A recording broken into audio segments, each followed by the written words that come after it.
क्या आप जानते हैं कि भारत की एक ऐसी नदी है जिसने प्यार में धोखा मिलने पर आजीवन कुंवारी रहने का प्रण लिया और हमेशा के लिए उल्टी दिशा में बहने लगी।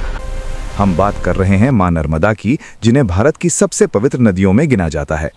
मान्यता है कि जो पुण्य गंगा में स्नान करने से मिलता है वो नर्मदा के दर्शन मात्र से ही मिल जाता है।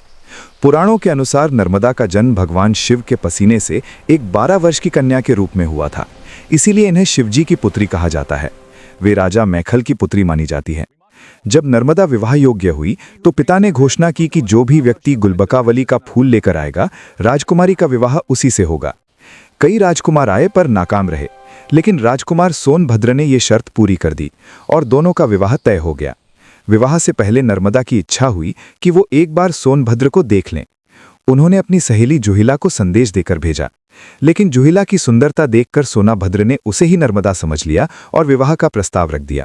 जुहिला पहले असमंजस में पड़ी, लेकिन राजकुमार के रूप को देखकर उसने भी प्रस्ताव स्वीकार कर लिया। काफी समय बीतने पर जब नर्मदा खोजते हुए वहां पहुंची और दोनों को साथ देखा तो उन्हें अत्यंत क्रोध आया। उन्होंने जुहिला को श्राप दिया, तुमने हम दोनों को धोखा दिया है। तुम्हारी मुक्ति केवल मेरे जल को पीने से होगी, लेकिन मेरा जल तुम्हें कभी प्राप्त नहीं होगा।